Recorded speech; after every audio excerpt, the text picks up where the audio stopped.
I don't know how to intro though. That's like the thing. Like I say we just start and there's no intro. It's like we're like just going back and forth. I can Yeah. edit that and chop that at the end too. Okay. Okay. UFC UFC 264 aftermath. How do you feel? What do you let's start. What do you if you could give it A to F, what would you give it right now? A to F, I would give it probably a B plus, and I think one of the main reasons why was the upping of the performance of the night bonuses to 75. That caused everyone to perform better. So I'll say I give it probably a B plus. Yeah. Now the and I would have gave it higher, but the way the main event ended, it's hard for me. I can't give it A. Yeah, I agree. I give it a B minus to be honest. I'm kind of a jerk, so honestly, like if you look, like it started off pretty good. Let's start bottom top instead of top bottom. I'm more of a start from the Bottom guy. bottom. Started from the bottom. Now I'm here. So Sugar Sean O'Malley. This fight was it was kind of hard to watch. Like I was watching it after the second round.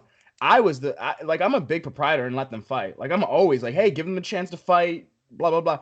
But that wasn't a fight. Like that's the thing. Like there's fights like back and forth and everything, and then Chris was he was a punching bag. That's all he was. Like he was literally O'Malley. If I have to go look back, I don't know if he even landed. He maybe landed some low kicks, but nothing significant. Like nothing that was even close to calling it a fight.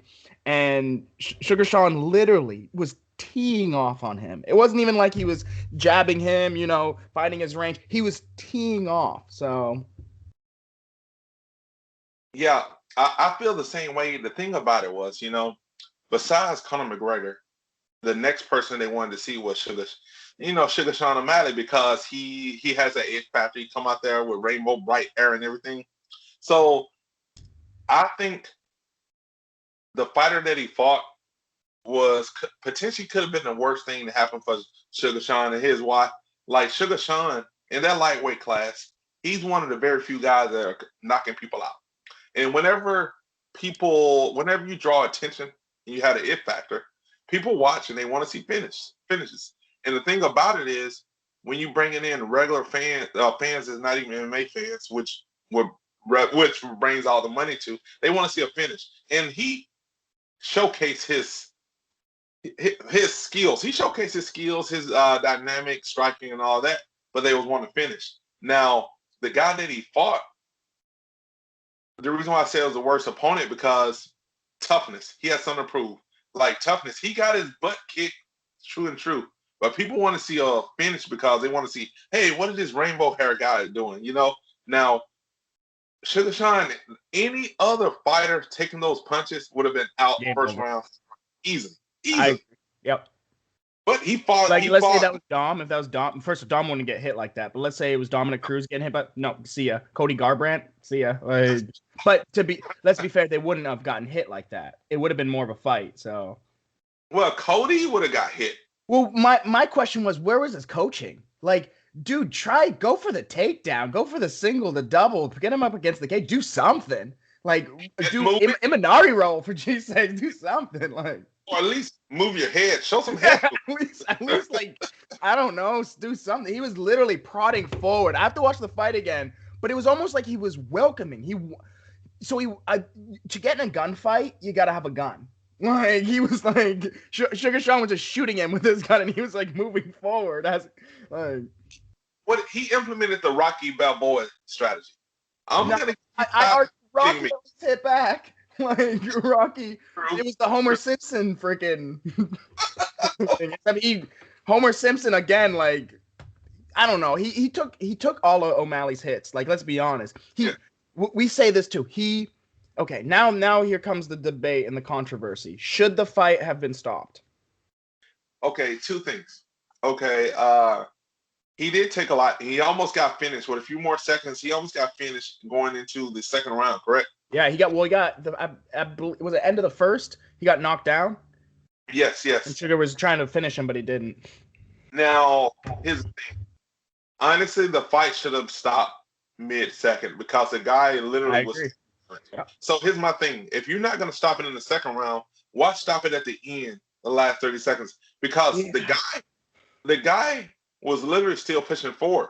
Now he was taking a lot of damage, but he was still pushing forward. It wasn't like he was rocked or whatever. But if you're not going to stop it at 130 strikes, why stop it when you get up into 200 or whatever with last seconds?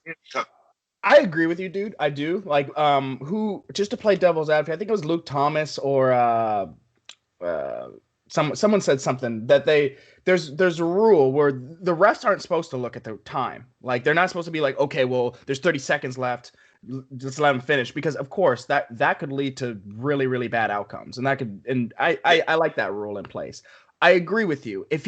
What's the difference between like the second round where he's taking a huge punishment and the third round where he's taking, dude, if you're going to stop it, you should have stopped it then. Like, if you're not going to stop it, then don't stop it at all. Like, and I agree with that. But to play devil's advocate, and Sean O'Malley said it too, dude, 30 seconds at the end of a fight with a crowd in the Las Vegas crowd, everyone cheering, O'Malley could have really fucked him up. Like, he could have done some things in 30 seconds. So that's devil's advocate. Maybe Herb Dean was like, no, let's stop this before there's any like really traumatic injury.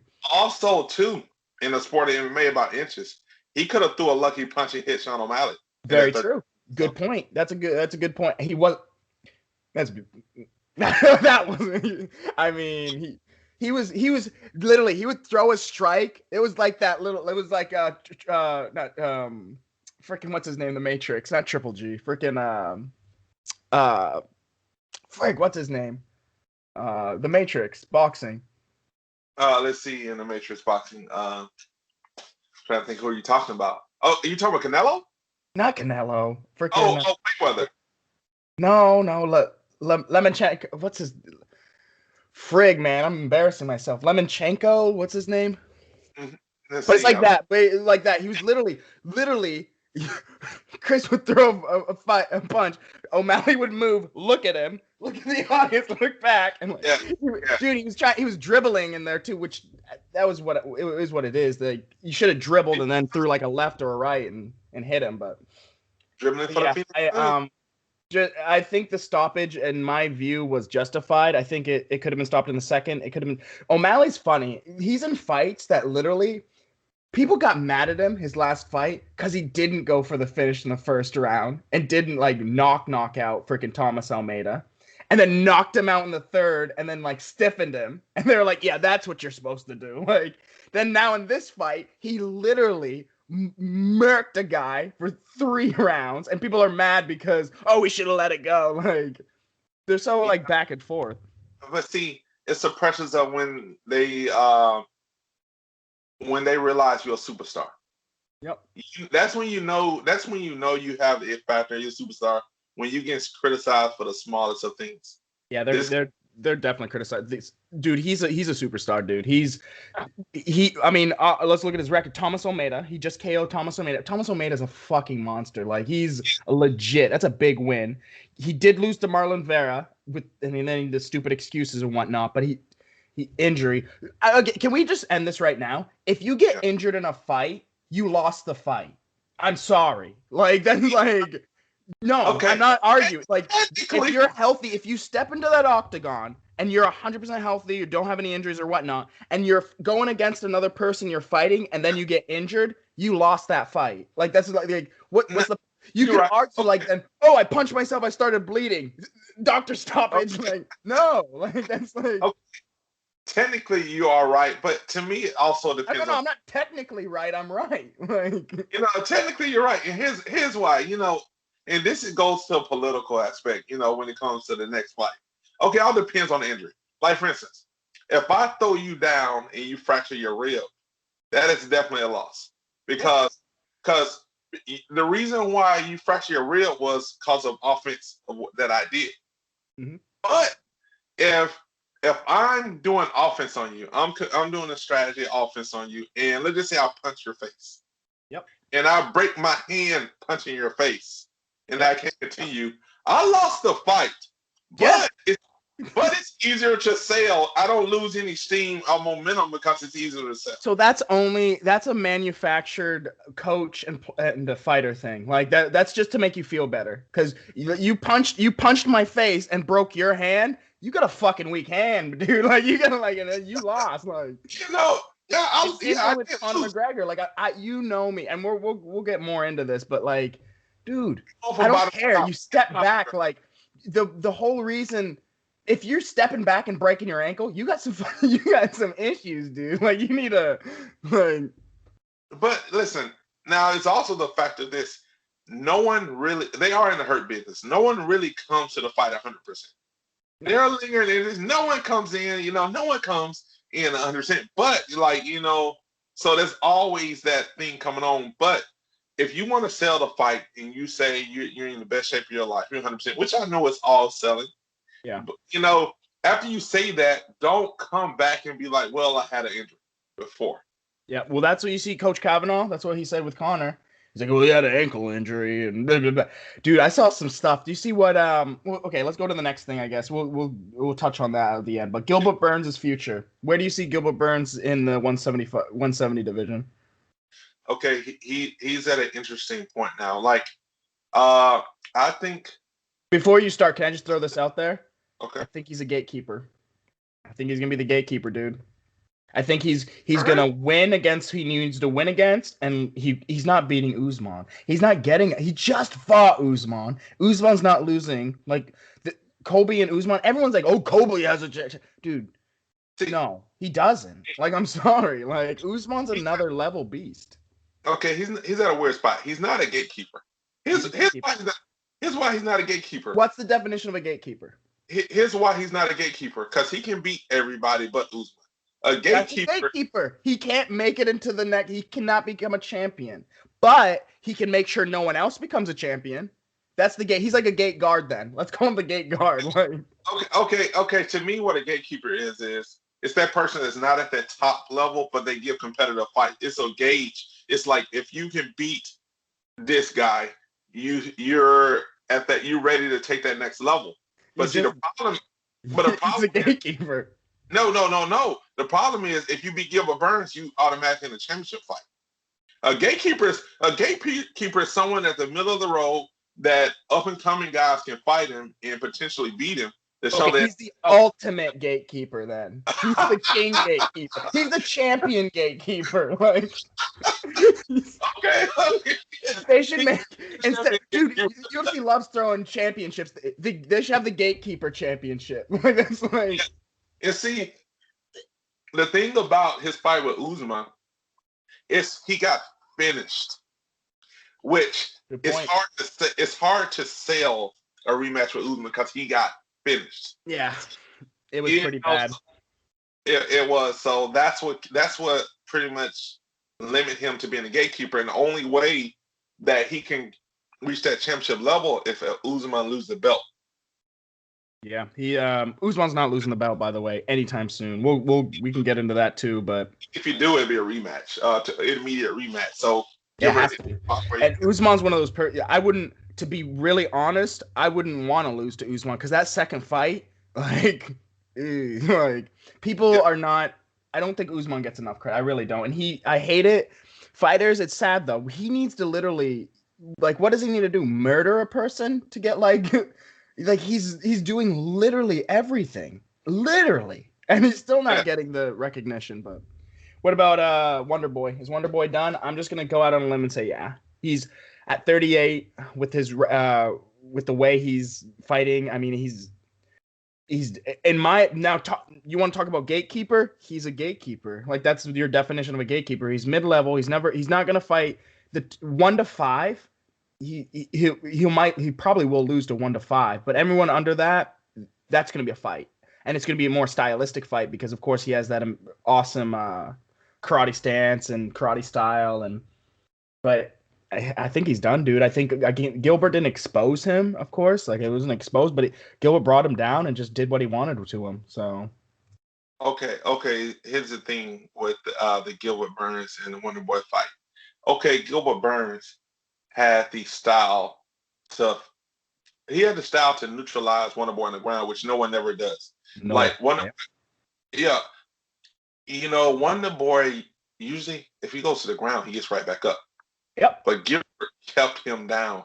So like the thing about Wonderboy is when he fights upper levels of the upper caliber of fighters, he doesn't finish. And if he doesn't finish, it looks boring.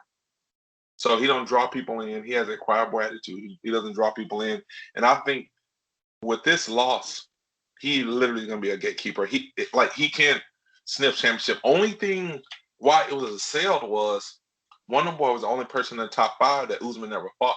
Correct. So it's like, how's that matchup going to be? How is it going to be? And think about that, dude. He's the only one. Do you think Wonderboy can beat Usman? No. It's not. No. So literally, Usman has beaten everyone. Like, and not only beaten, he's finished a lot of them too. Like, so I mean, I'm singing the Usman praises, but jeez, Louise. Do you think Wonderboy's done? As a top level fighter, yes. I love how you like said that like that's your friend, like you're pretty like, as a top level fighter. Like that was like Joe Rogan talking to Brennan Schaub, like, yeah, I think you're done, man. Like you're like, he has a gimmick, so I guess the gimmick works. Dude, this is whenever I talk about fight, it's everything's in the cage. Like he's probably like literally the nicest guy outside. He's a great guy. First of all, he's gonna be a commentator, so he's gonna make his money. He's the nicest human being. Like he has an after school program where he helps kids and drives them back and forth. And isn't he married to like Chris Weidman's sister or something? So he's like in the Weidman family. Like he's fine. Just speaking exclusively in the cage, he's done. He's not going to go for the championship. Like the only way I see him going for a championship is if they give him like a 15, like below 10, 15, he gets a knockout, like a straight up knockout, and then that like revigorates his career. Then he's like, okay, 2 more fights I can get in. But that's not going to happen. I don't see him. He's not going to sacrifice his own well-being to fight a young up and coming at 38. And it's a long road. It would take like 2-3 years. So that's just my opinion. Now you're right, but this specifically in the cage thing is kind of tricky though, especially nowadays in this. He's done.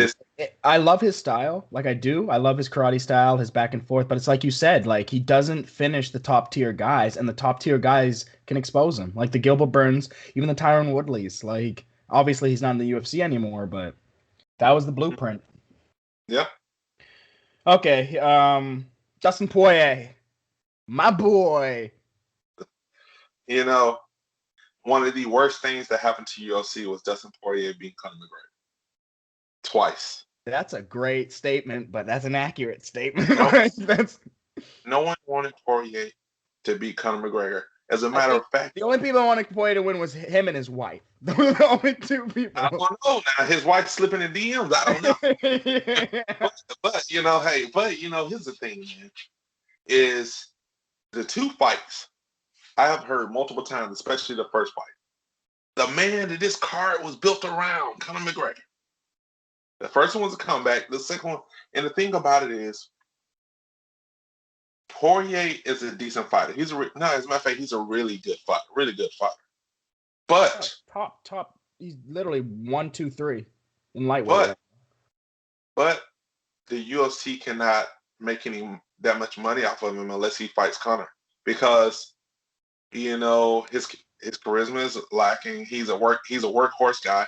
He's not controversial. You got that. Look at you with that WWE. Like you look at things like I like how you're looking at it. It's true what you're saying, but so there's in cage Dustin Poirier, out of cage Dustin Poirier. You're looking at out of cage Dustin Poirier. Well, listen, I'm looking at the UFC. I said it's the worst thing and the UFC is all out of cage. The fights are in the cage. So the UFC did not want him to win, so the thing now he is the better fighter. He proved that inside. I thought when I saw the second fight, I thought he was the better fighter also. Like obviously he can get the finish, but I was like, I don't think he's better than Conor McGregor. I think he's quite a bit better. So Conor made a mistake in that second fight, going for that guillotine. Going. No, not about fighting him. Going for that guillotine, which put himself in a bad position. And from that, Poirier just pounded on and exploited. He did. So obviously, like, we'll talk about this try to get in Conor's mindset with this. Have you been on the ground fighting someone? Or I should ask you, have you ever been and exhausted or tired? And first of all, it's the first round, so we shouldn't have been that exhausted. But literally, when someone does do that, it's easy sauce. Like you want to do that. Like it's almost like an instinctual, like just to grab them on like that. That is such a big mistake. Like that's like a level one mistake. You don't do that against a black belt. That's Now, like don't do that. And Conor McGregor should know not to do that. Like that was like when I saw that, I was like, what is he doing? Like okay, two things. In the center of the cage, it would have been better because it wasn't no walls. mm-hmm. But also, it's a game of chess. No one expected Conor to do that, including Poirier. Yeah, and that's how it just so happens, the cage was there, and Poirier was able to do enough to get Conor Owens tired and then be in a dominant position. So strategically speaking, when it's like you said, the cage was there. Using the cage when he was doing the standing guillotine, I was like, okay, cool. That's good positioning. He could throw some elbows possibly. But then for him to do it again, he did it twice. When he was on the ground going for it, that in my head, I was like, dude, this fight's over, dude. Like, why is he doing that? Why would you do that against Dustin Poirier, a very, very high level black belt? Like, that's not even... Dude, he's pretty high level. High level? I don't know what you gauging that off of. High level? He's a freaking UFC champion. Like, what was he, interim champion? Hey, I'll argue was higher level than Conor McGregor. So okay. Oh, now that's a fact. But high level? Listen, no one knows Poirier's black belt unless he said. High level is Gilbert Burns and guys like that. Okay. The highest level. He's a person you don't do that. You don't go for a guillotine with your back on the mat. Like that's like you just don't do that. You don't even do that against low level guys, like let alone high level. Like but what do you feel what do you think he's next with Dustin Poirier? Well, he doesn't seem like he want to fight the champion, but Dana said that that's what's next for him. How do you sell that, dude? Like there's been a couple trilogies. Has there ever been a quad trilogy? What do you want to call it? Well, the best thing for the UFC and Conor alone was him breaking his foot in like that. Yeah. Because if Poirier would have finished him, it would have been a wrap. But but the thing about it is, him getting injured like that was the best thing for Conor McGregor with this fight. Because it's hard to sell when the guy get knocked out or get submitted. Can we talk about that though too? That first round, it was pretty much dominant. Other than the first 30 seconds to a minute. It wasn't a 10-8. In my opinion, how was that not a 10-8? Like, I don't know what, like... Because you can literally pinpoint offense on Conor. Okay, like I said, the first minute. And that's only... That makes it a discussion. Where I'm like, okay, well, if you want to talk about the stand-up, he was lighting Dustin up. The spinning kicks. He was incorporating kicks, which I was like, okay, thank you. Like, that's what he needed. The teep kick. Like, Conor McGregor has a great arsenal of kicks. Great. He has tons of kicks. Here's why it wasn't a 10-8, because I can point to three things that Conor did well offensively in the fight. Okay, first of all, he started with the kicks and striking, which is offense. Also, he had a couple up kicks that one of them, it was like, okay, Poirier. Okay, good point. And he attempted a submission, which means, like, to me, when I say a 10-8 round, a 10-8 round would be Woodley and Usman, where you let's talk about on the card with it, Suga Sean, like Suga Sean Chris. Is that a 10-8? Is that what you mean?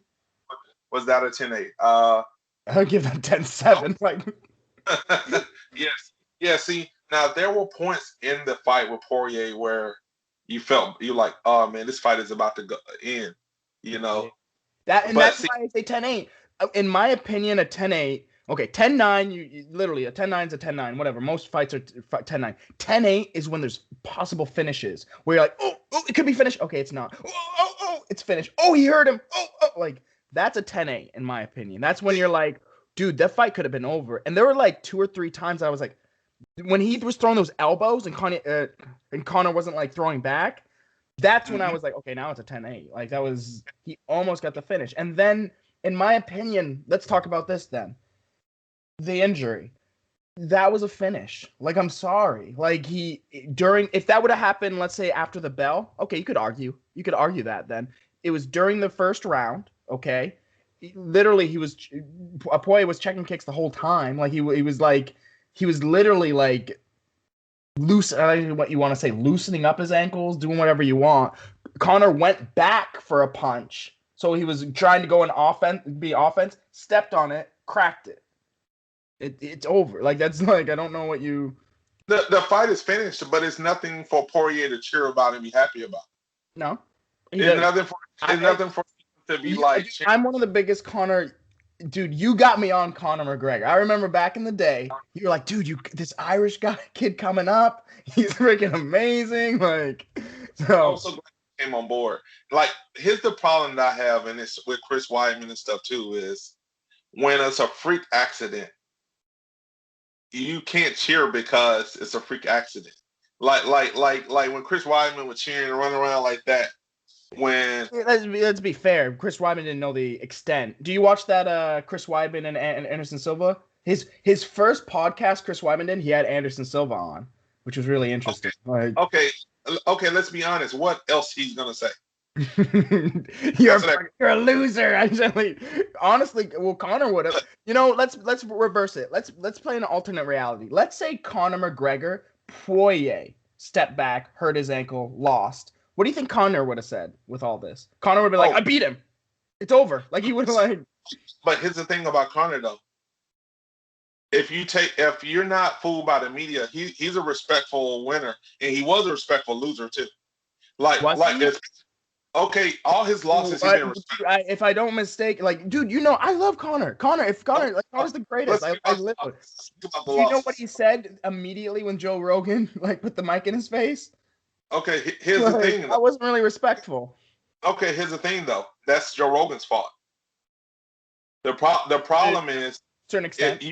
It's 100% his fault. You want to know what Conor said? The problem is, the guy just broke his foot and he's down in excruciating pain. And he lost a fight. What did he want the guy to be talking calm? That's Conor McGregor here. Like, yeah. It's like when he interviewed the guys at a knockout. Like, yeah. There's a time when you can talk to people after losses and stuff. Conor was emotionally high at that point because, there was a lot of variables with that. And then that's what John Kavanaugh said too. It's a fact. It's the thing about it. These guys get punched in the face for a living. They fight. Conor McGregor just got punched multiple times, and he was at a bad spot. But the genius in Conor is doing that because that's marketing. If people say he's a piece of crap, that's marketing. That's what he wants. Last question: Do you make the Dustin Conor 4 if you're the UFC? If Dustin, I think what's going to happen is what they want is let's pause. In a regular normal, the world is not dying from COVID and there's not UFOs in Congress, talking about UFOs in Congress. The world is normal. What should happen is Dustin Poirier fight Charles Oliveira for the championship belt. That should happen. End of story. Now, in the world we're living in, what's going to happen? Oh, he's going to fight because Conor's going to be out probably a year. Probably a year, maybe more. I'd say 6 months minimal.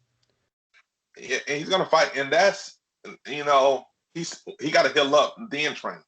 Everything got to heal. So he's going to be out. Poirier is going to fight Oliveira.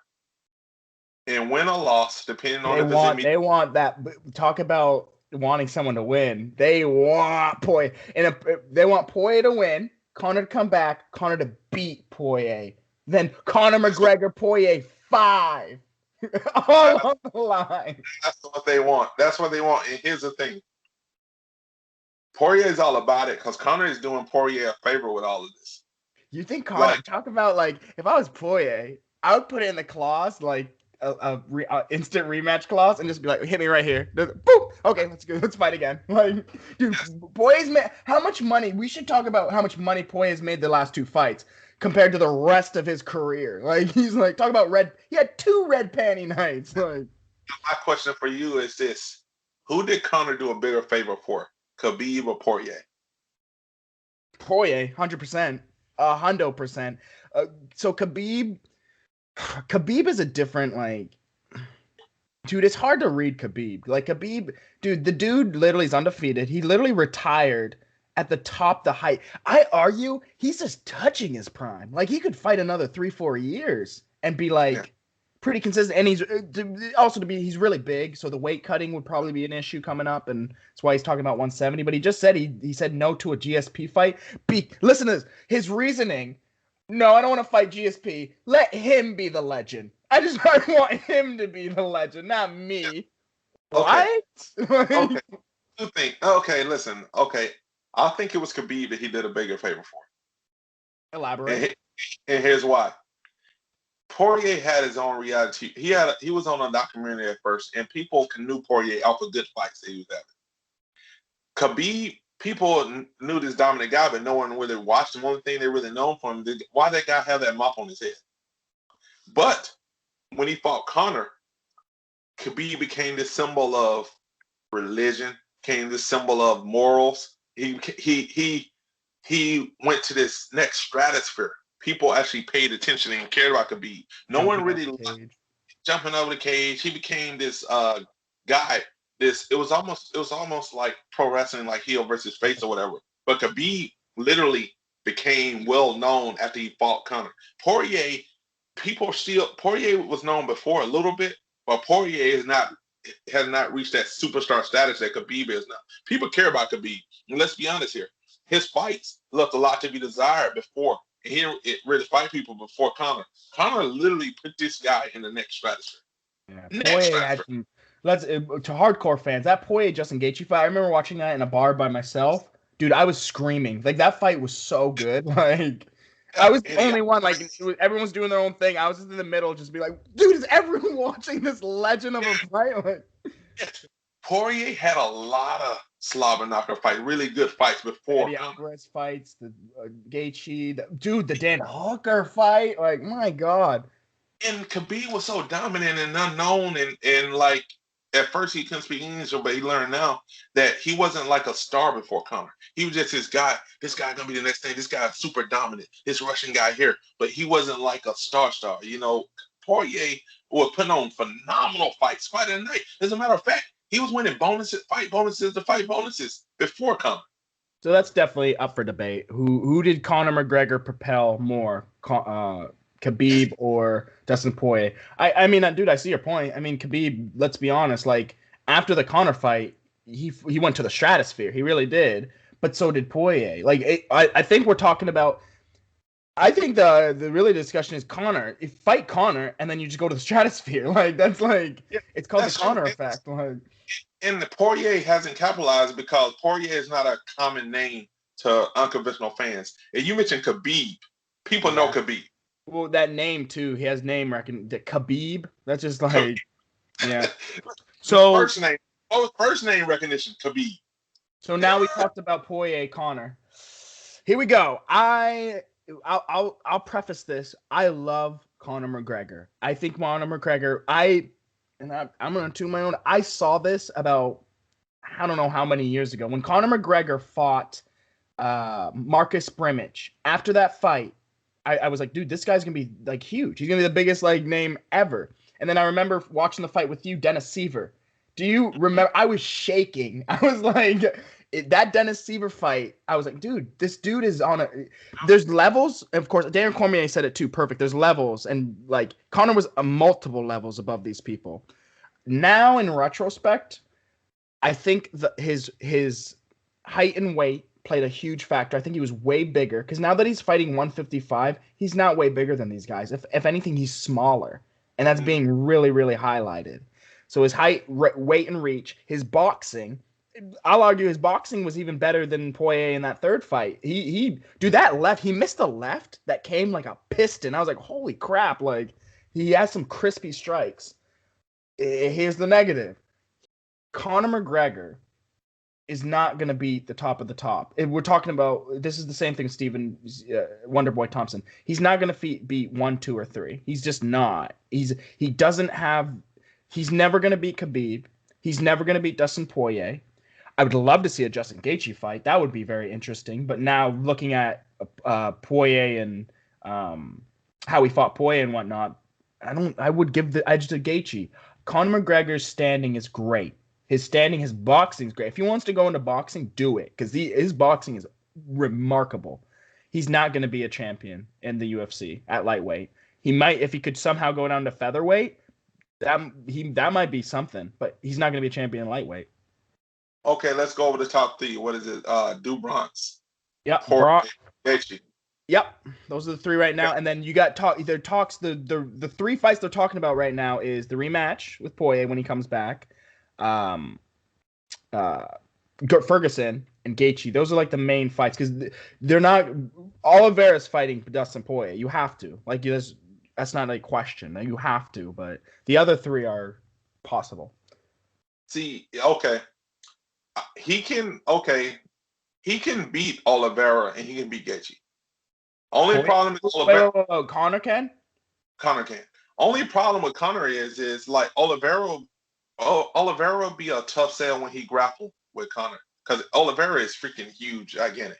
Gaethje don't even use his wrestling. Gaethje just do rock'em sock'em robots. Yeah. Well, let's be honest. He uses his wrestling defense to keep it on the feet, because his striking his striking is so good, man. It really is. Like, yeah, which wrestling defense wouldn't even be a thing with Conor. No, yeah, you're right. It would. Like, he can beat Gaethje because it'd be rock'em sock'em robots. Conor wants that. Like Conor wants that. With Oliveira, right? Like, I think Conor's issue is Conor over the years haven't had any like limited activity, and he haven't gotten any rounds. That's the difference between Poirier and Conor. It's not Poirier as a superior fighter. Poirier has been consistently finding that weight class and getting rounds in. But you said something. You said he's not the superior. He is the superior fighter because of that, though. He's been in these wars. He's been in. It's the same. Conor knows. Conor's a smart dude. Conor's like arguably like one of the smartest guys in the UFC, like just even business wise. But he knows. He says it over and over. I need to get rounds in. I need to get rounds in. I need to do this, because he knows that's how you like get better. Like. And that's the problem too. He hasn't been getting rounds in. Like, if you look at his last three fights, what was it? Donald Cerrone, which was really quick. The Poirier fight. Yep. Which was what was that? 2 rounds? 2. Yeah. The second one. Well, in the second round wasn't that much, and then this fight 1 round. Like, he literally hasn't been getting any rounds in. And the thing about Conor is Conor's gift that he was blessed with is his timing. Yep. It's hard to have timing when you don't get it in rounds. And that's the thing. We'll go through his last fight. So he lost to Poirier, 2 losses right in a row, both TKOs. July 10th, 2021, January 24th, 2021. Beat Cerrone by head kick and punches, January 18th, 2020. So let's just talk about that. 2021, he's had 2 fights so far. That's way more. That's like a lot of fighting compared to his last like 3 years. Then before the Donald Cerrone, he fought Khabib 2018.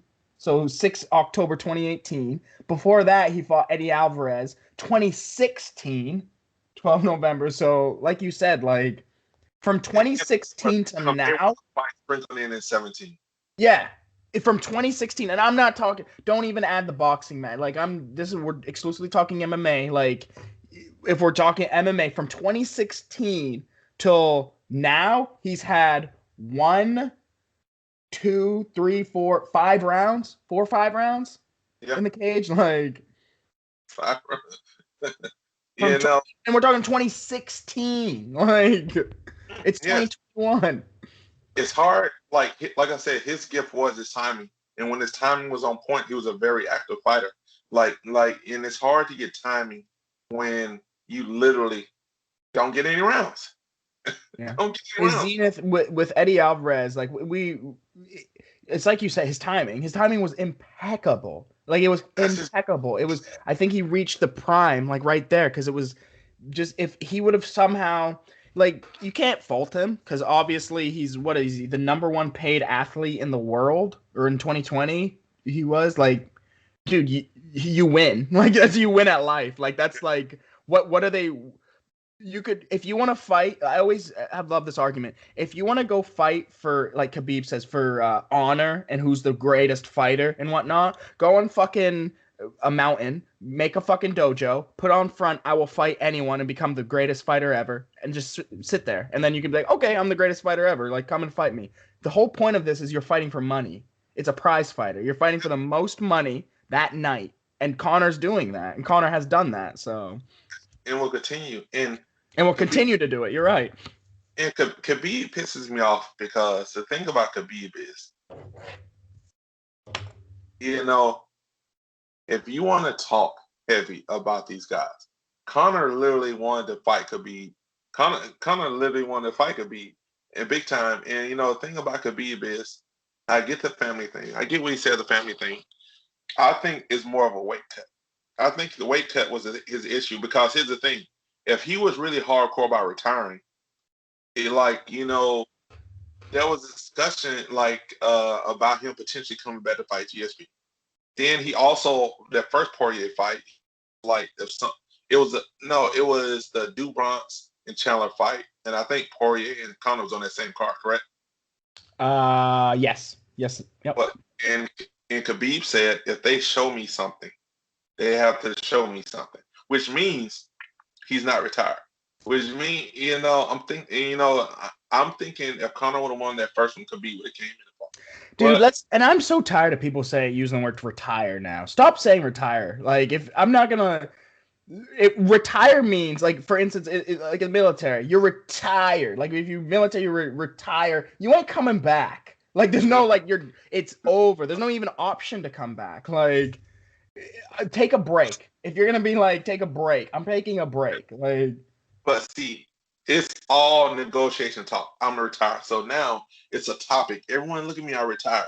But then it's like, now UFC or whatever MMA brand, MMA foundation, a company, you have to give me money to get me out of retirement. That's all it is. And it sucks because these guys retire. MMA is a very strange thing, sport, in the fact that you retire really young.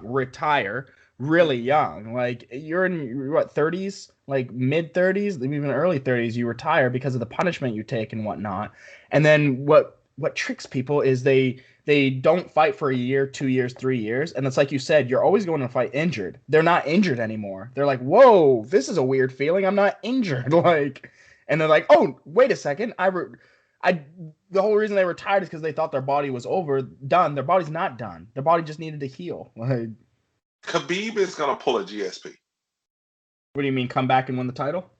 He's going to retire till he sees the perfect opportunity, an easy fight for him to come back, get good money. Dude, we know why I argue that. What fight isn't easy for him right now? He's beaten everyone. He's beaten Dustin Poirier. He's beaten Justin Gaethje. The only other, he hasn't beaten Tony Ferguson, I guess, but Tony Ferguson just lost to both Do Bronx and to Justin Gaethje.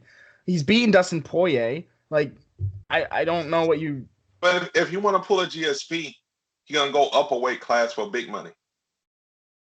Yep, I agree. Big money. Imagine Usman. And the perfect opportunity would be if Usman loses and someone else gets the belt. Colby Covington. Oh, imagine that. He would go up and win that fight and then retire. Yep, I think and that'd be perfect. You could make a ton of money. Like, that would be in a perfect world. If Usman, and I love Usman, I don't want this to happen. If Usman lost to Colby, okay, and then Colby fought Khabib, and Colby was like, he's a Russian communist, blah blah blah, all of this, just America versus Russia, like all this, and Khabib just smoked him, starched him in the first round or something, and then retire. And then that's a retirement. That's like, no, I'm done. Yes. I've done. What do you want me to do? I've done everything. Like, and that would be a worse mistake for Khabib. Colby would beat Khabib. Colby could be. I mean, honestly, I'm not a big. I'm more of this camp that Colby is better than everyone thinks he is. I think he's a legit threat. But no, that's a fact. Okay, Colby is the only person in the welterweight division that stands a chance at beating Kamaru Usman. Yeah, I agree. Yeah. Now, here's the thing: Colby would beat Khabib for multiple reasons. Okay, first of all, he's a bigger fighter. His pressure and his striking. Kobe is slowly but surely striking is getting phenomenal. Like, then he keeps that pressure. Now the thing about it is Khabib is a great wrestler, but one of the factors in Khabib is Khabib's structure is so much bigger, like his upper body and stuff, than a lot of the 155ers.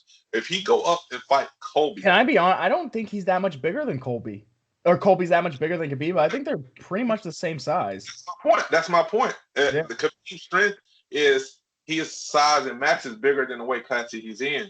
When he's fighting, when he get on top of people, he has such great body control from toe to head that he can control all at the same time.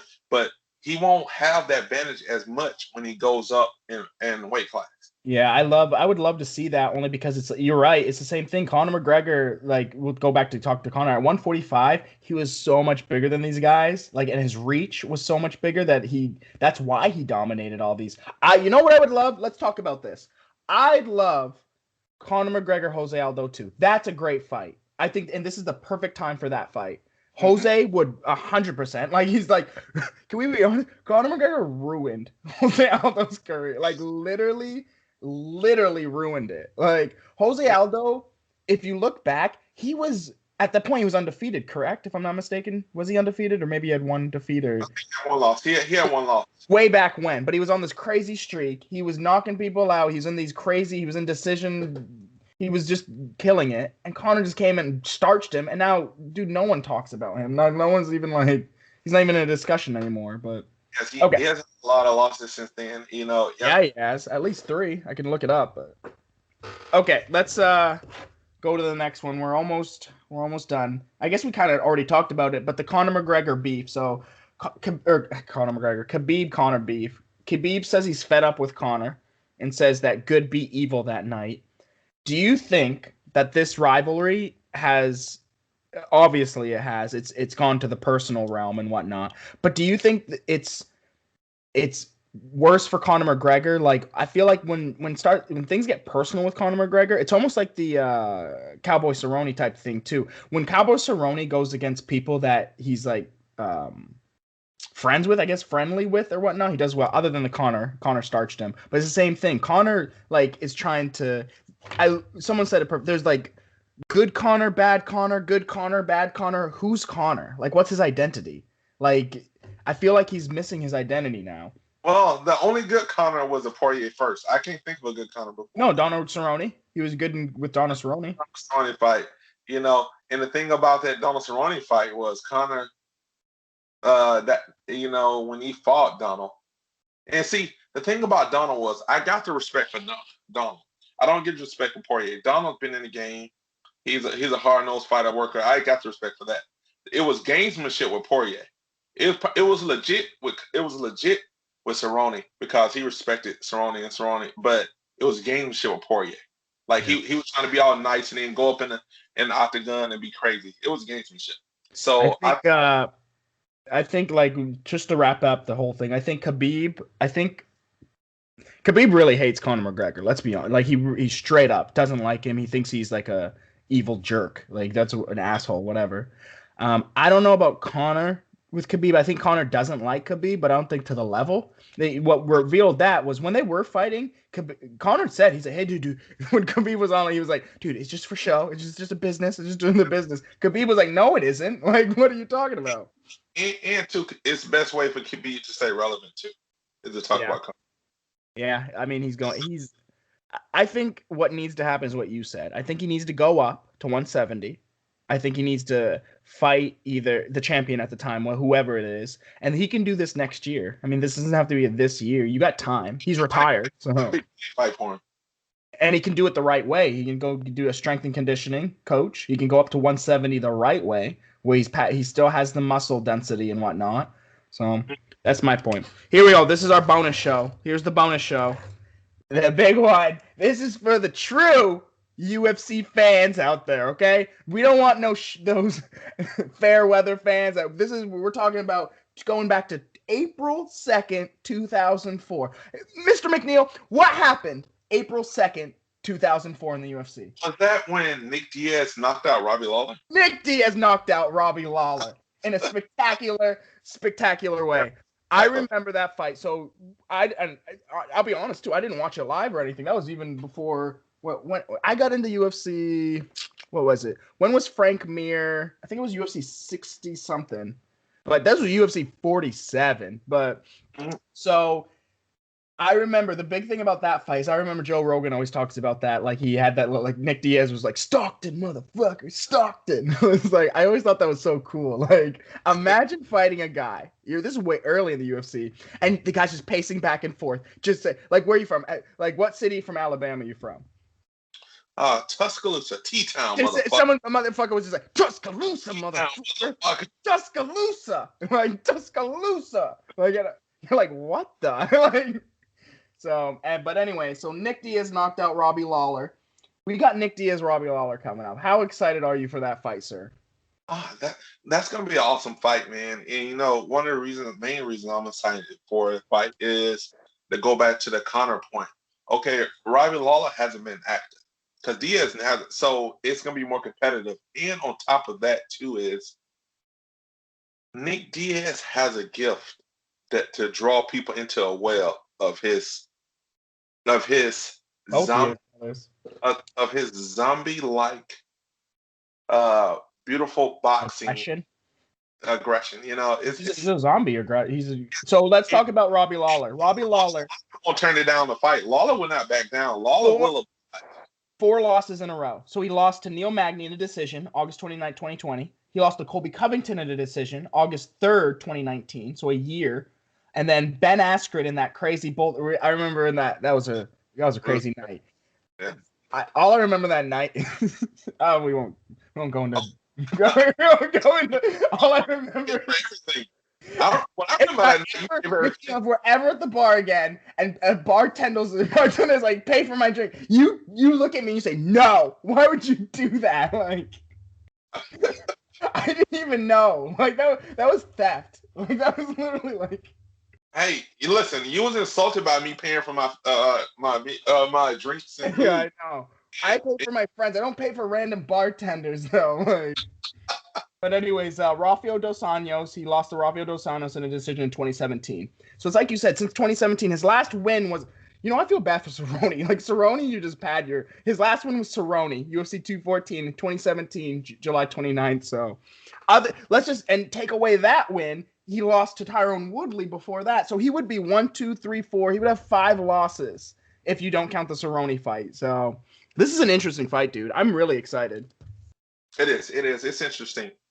I just hope that Nick Chin can hold up because Robbie Lawler is faster and he has power. It's a 5-rounder too. So that only helps Nick Diaz. Oh, big time. Nick Diaz has been looking in great shape and he's been training. Everyone says that Nick Diaz. I mean, the word on the street is Nick Diaz is killing it in sparring, practice and whatnot. And I mean, I don't know if this is correct. I saw them. They try to run a triathlon every week, once a week. Like what the frig, dude? So they're I assume Nick always stays to a level. I'm on Nick Diaz side on that. I hope Nick Diaz show his beautiful aggression, his masterpiece. Well, this is the whole talk about. I mean, the WWE perspective versus in cage or whatever you want to call it, dude. If Nick Diaz, let's just say again in a world, if he goes in there, beats Robbie Lawler, even if it's a crazy war, but knocks him out first, second, third round, how the UFC would love that because then you got Nick Diaz to throw into the mix at 170. I don't know how big he is either. I don't know if this is definitely going to be a 170, I'm assuming, but I mean, you got 170. Dude, who wouldn't want to fight Nick Diaz? Like, you got Conor McGregor. Khabib would probably want to go up to. I mean, Khabib and the Diaz brothers, they have some beef too, stemming from a fight way back too. So, yes, another red panties night. Nick yeah, come back. That's a huge red bet. That's a multiple. And dude, you could argue Conor McGregor wouldn't be the A side on that. Nick Diaz and Nate Diaz have this weird like cult type following where like even like I realize, how I know like cult like followings when someone loses and you make excuses for them. that's when you know it's a cult. Like it's like a weird like whether that goes into political sphere or whatnot. And Nate Diaz, when he loses, people they were even freaking what's his name? I remember what's his name? The head coach for GSP Faraz. He was saying like if the fight was like a in a street fight, if there was an unlimited time frame fight, no one would beat Nate Diaz. I'm like, what? First of all, like, if there's no time limit, of course, like that would be the weirdest fight ever. We're gonna fight for 7 days straight. Whoever wins wins. Like, that's not even a fight anymore. That's like. Here's what's funny about that. Everything's always one-sided and one way. Okay, let's just say if it's an unlimited fight, no one will beat Nate. So does that mean that what was this last fight? Leon Edwards. Yeah. Does that mean Leon Edwards will stop punching him? Yeah. Would it mean that he would stop putting him on the ground and being on top of him? Like, yes, because here's the thing. At the end of the day, we are human. If Leon slammed him down enough on the concrete, hey. Plus, on top of this, in a real street fight, Leon will slam him on his head. He'd kick him when he's down too, and all these other stuff.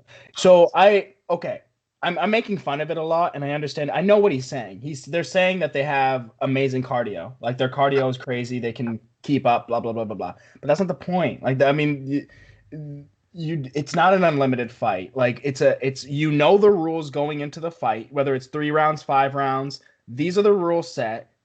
Beat this guy with that rule set. It's the same thing with every single sport in the world. Like oh my God, 12 minutes in a basketball. If there was 14 minutes, I would have won. Like, yes, no, but there's not 14 minutes. You knew that going into it. Like, I just think that was weird them saying that. But let's go back to Nick Diaz and Robbie. It's like you said, both of them haven't fought for so long. They have losses, these crazy losses. The 2014 fight or 2004 fight. That's gone. Like, don't even that shouldn't even. That's so long ago. They're literally different fighters. Like Robbie Lawler is literally not even remotely the same fighter. Like he had such a resurgence in his career when he came back and got the belt. Like, that fight against friggin' I am losing names. What's his name? No, that crazy fight. One of the best fights ever. Canadian. Yeah, Robbie Lawler and Canadian. Was it Rory? No, it wasn't Rory. Yeah, Rory. There you go. Rory McDonald. Oh, that was a crazy fight. I remember watching that live. I think that was a Conor card, if I'm not mistaken. That was crazy. But yeah, dude, it's almost like this fight, like you're almost flipping a coin. Like it's just like, who do you like more type of thing. Yeah, and like I said, I'm happy for Nick because I didn't want him to fight someone that was active. Correct. I want him to fight someone that was older and someone that wasn't as active and haven't fought in a while because I want him to get his gears going. I don't want him to come in and fight someone who's active and someone who's already in the groove because Nick hasn't fought in forever. So let's be honest. Here we go. If this is I don't know. I think it's at 170. Let's assume it's at 170. He ain't touching Usman. Like that's not like that's not even a fight. Like that's not. But Usman's gonna want that fight. Oh God, yes. Usman's favorite. He already has asked for that fight. So Usman is at this point where Usman needs to look. When you're a young and up and comer fighter, you should fight anyone. It's the Suga Sean. It's the Sugar Show. You're like, dude, I'm fighting these no names, and I'm gonna knock them out, and I'm gonna make a name for myself. And you make a name for yourself. When you're the champion, when you're at the top of the top, then you start to get in these money fights. Then you can pick and choose. Then you're like, okay, well, I want to fight Nick Diaz the most money. I want to fight Conor McGregor. I want to fight Colby Covington. I want to fight because that's the whole point. You're trying to make as much money as possible. So, I think Nick Diaz, I agree with you. It's the perfect fight for both of them. Let's say Robbie Lawler wins. That's huge. You can beat Nick Diaz when he's 74 years old. That's still a huge win. Big time. So who do you got? I think I Uh, already know who you got, but here's my thing. First round, 2 rounds, it favors Lawler. Third round and beyond, if it makes it a third, Nick Diaz hands down. yeah, I agree totally. If it's literally, I would argue past the second round. If it goes past the second round, I don't see how Lawler could win. Like Nick Diaz literally has an endless tank, like endless. Like it's almost inhuman. Though, like what Nick does too, he's actually a lot better than his brother at. Nick knows how to, when he punches you in those bunches, he slides in heavy shots in between. and he draws out. Yeah. Like he has people thinking, okay, these punches don't hurt. Then all of a sudden a hard one comes and he stuns people. The number one fight with that was when he fought Paul Daly. Yep, that was it. That was when he fought Paul Daly, because Paul Daly was like, oh yeah, he's a pillow puncher, whatnot. Though he is not. Like Nick Diaz can throw some freaking hard body shots. And what both of them are good at, they disguise it with soft punches and slaps. Yep. They'll slap, then throw it hard, or they disguises it.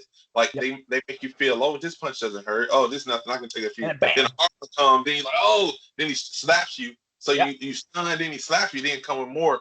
They disguise it, and it just throws people off, you know?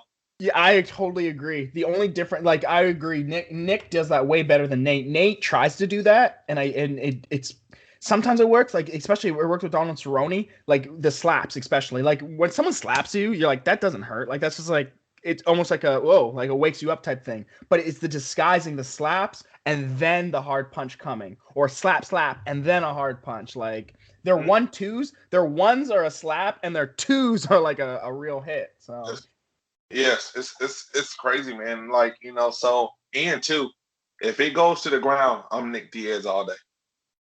You can't argue with that. I mean, I don't. Because once Robbie gets tired, he's gonna try to take him down. One of the greatest. I love that fight with Takanori Gomi. Nick Diaz, Takanori Gomi. Oh, such an entertaining fight, but, whew. And you can. I mean, Cesar Gracie Black. Like their jujitsu is like legendary. They don't use it a lot because of their boxing, but. Oh, let me say something about that cannonball kid Takanori. Listen, my boy, Takanori. I never ever seen anyone as tired as I seen him when he fought Nick. Nick, that guy literally arms was dragging down. He couldn't even hold him up. He was so freaking tired. And what sucks about it was that fight was overturned because of marijuana charge. But Nick had that guy so tired he couldn't even look up. He was walking with his arms down, just taking punches. I've never visually seen air be sucked into someone's mouth. Like I literally, it was like a cartoon. I saw like a cloud of air, like when he was sucking in air. I was like, whoa. But I mean, hey, Nick got him. He finished him on the ground even. And I think it was so big. I believe that was 155, if I'm not mistaken, but they were pretty small. And Takanori Gomi was back then at least, he was strong. Like he was keeping Nick on the ground. So it was good that Nick got the finish. He was a big deal back then. Gomi was. And then he went and fought Nate, and Nate finished in the UFC. Sorry, Gomi. It was like Gomi. Okay, brother. That's all the topics we had. You got any other bonus content? Anything you want to talk about? Even non-MMA related?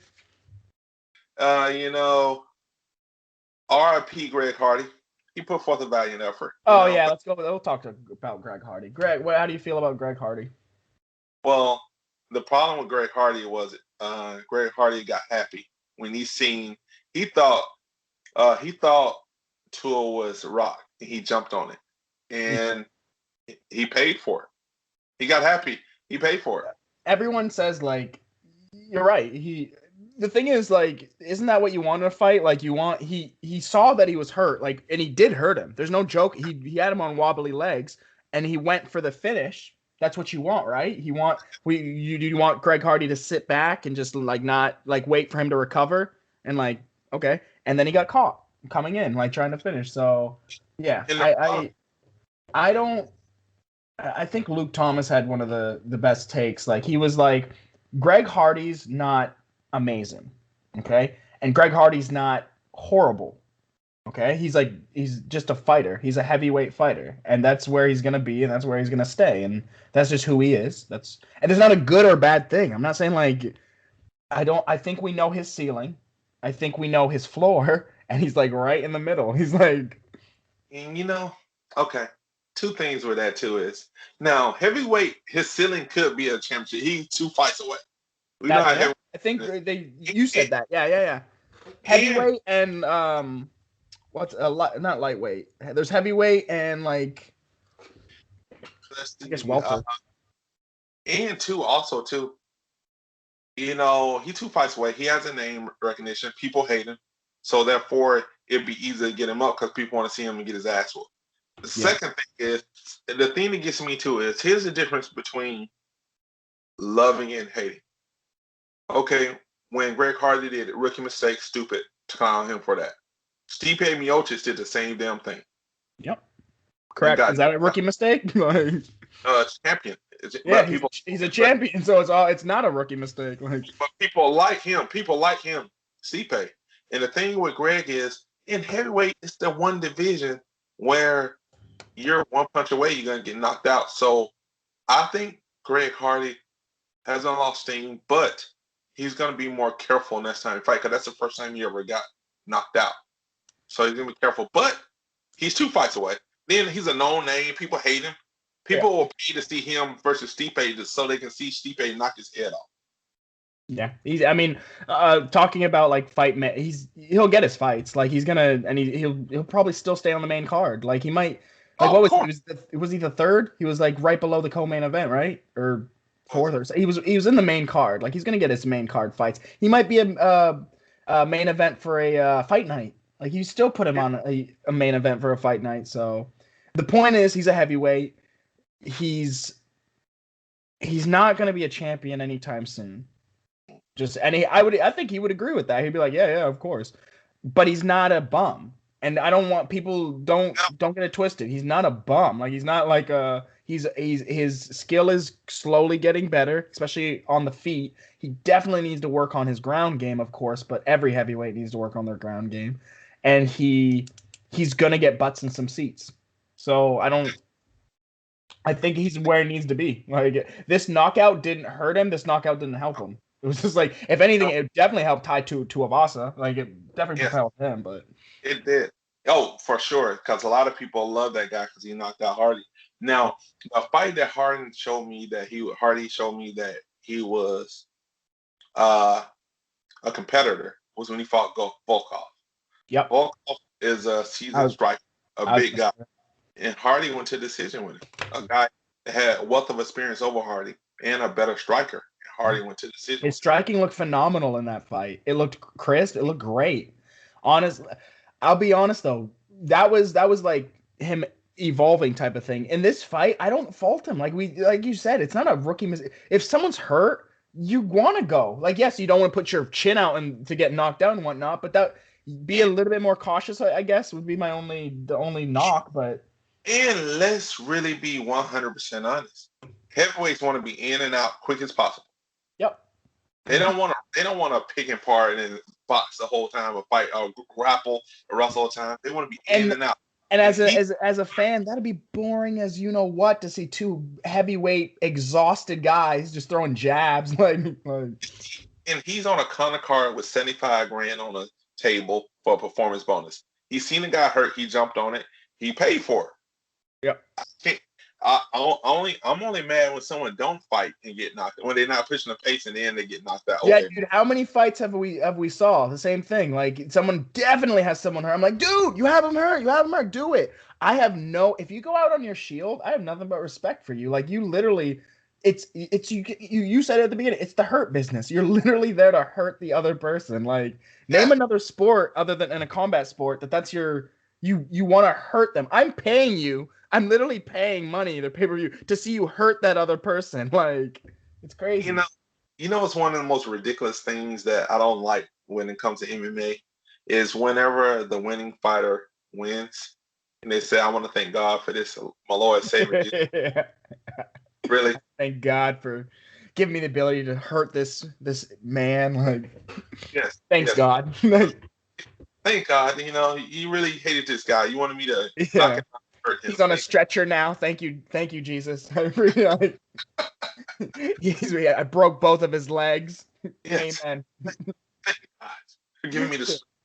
That is funny. Like, what's funny though? There's a lot of MMA fighters that are like. It seems like they're pretty devout, like very religious, and even Khabib's super religious. Like, it's funny. Like, I don't know. We're talking about religion, but I don't know what religion or God wants you to hurt people. Like, that's like.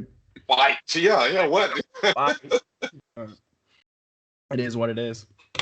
Okay, brother. I think that was all the topics. I can't think of any more bonus shows.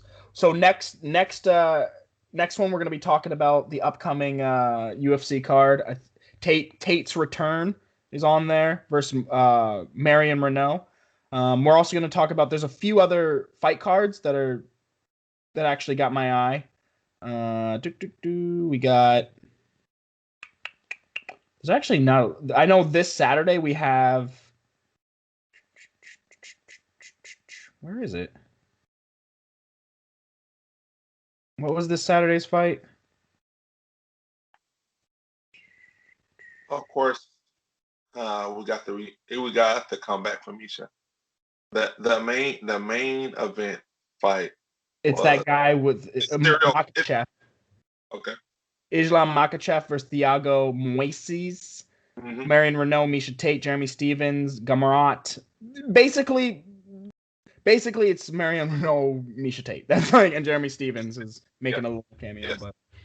But hey, it's a must win for Makhachev though. Yeah, no, 100%. So I was watching some of Makhachev's fights and whatnot. I don't know. I have to watch more. He definitely has that Khabib style. Like on most of the I say Eastern European. Is it Eastern European fighters? They have that Khabib style. Like it's just very wrestling heavy, super wrestling heavy, and then they're very I want to say not light on their feet, they're very heavy on their feet, prodding forward. And Makhachev arguably is a better striker than Khabib too. He definitely has more power. I do want to talk. This is the last fight only because we're over the hour thing, but I want to talk about TJ Dillashaw's return. He comes back Saturday, July 24th against Corey Sandhagen. Sandhagen coming off that crazy knockout of freaking Eddie.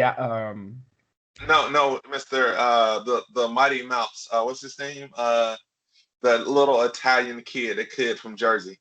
Yeah, Frankie. Frankie. Dude, I need to go take my Alpha Brain because I'm freaking like Joe Rogan. Send me some Alpha Brain. I'm forgetting names left and right. But Corey, that knockout, that was like that's what you see in video games, dude. It was crazy, like jumping knee knockout. Whew. And minus the Funkmaster fight, Corey Sandhagen was a beast and is a beast. Yeah, phenomenal. And let's be honest, I guess technically he's the champion right now, Funkmaster. So I don't think he's gonna keep it for that much longer. But the way he's talking.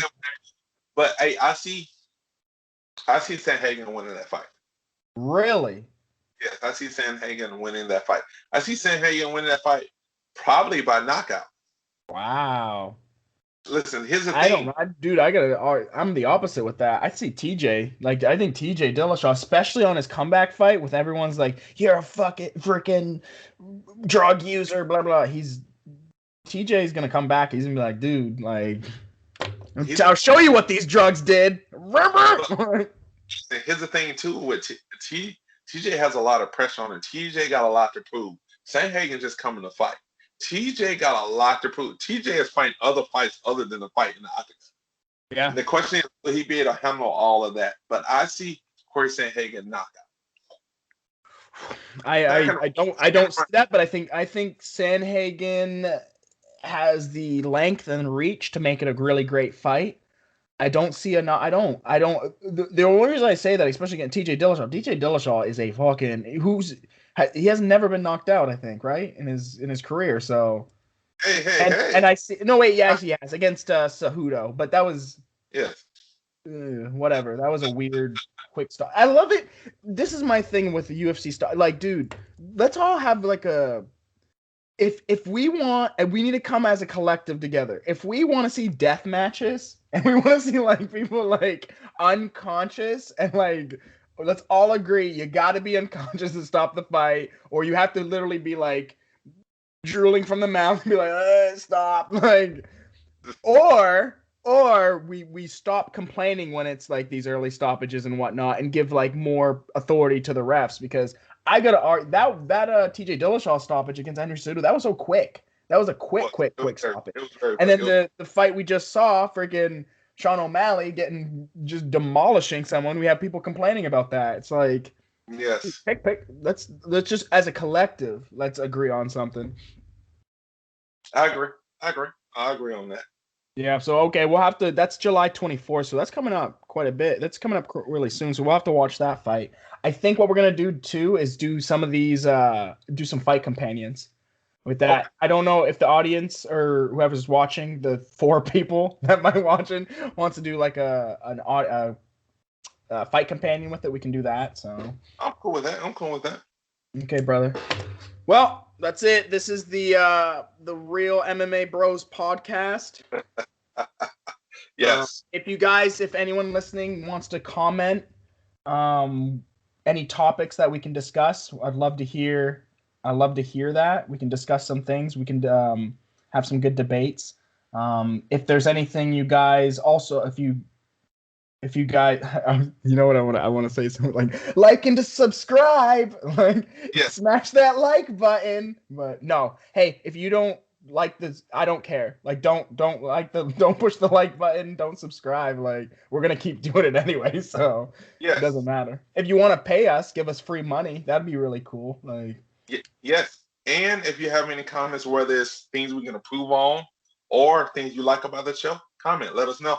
Yeah, comment, let us know. Don't, if you like, just no negative stuff. I have a feeling they're just gonna troll. Like, it's funny. Like, I see comments on like other videos, and I'm like, dude, I actually want troll. Actually, I want everyone comment and troll as hard as you can. Yes. And then the next episode that we're gonna title it "Freaking MMA Bros Commit Suicide" because it's hardcore trolling. Hey, listen, You ever see those they'll have a picture like troll me or roast me or whatnot? Dude, yes. I've seen some roasts that are like, whew.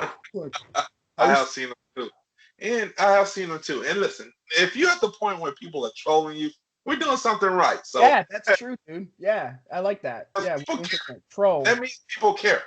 Yeah, I'd rather you not. I'd rather you have productive, good criticism or something to add to the dialogue and discussion. But if you want to be a fucking asshole and just troll, you can do that too. Yeah, I agree on both parts. Either or helps the algorithm, right? If you troll or if you're positive, negative. It's like what did Ronda Rousey or whoever said it. I don't care if you're paying to see. I don't care if you pay to see me get knocked out or pay to see me succeed. It's one or the other. Yes. Okay, brother. And for everyone watching, we're going to be doing these every. Was it Wednesday? Have we decided every Wednesday? Yeah, we can do it every Wednesday. Every Wednesday. We'll drop the video at 3 p.m. So every Wednesday at 3. Okay. So, and then, like I said, comment if you guys want to do it live. If you want to, it'll be pretty interesting with a live chat, I think, so we can like real time see people. But we'll every Wednesday at 3, whether it's going to be live or a video. All right, that'll work. Okay. See you, brother. I'll call you in like a few minutes. Hey, repping the A, signing out. Real bro. Repping the U.S. of A. America. USA. All right, brother.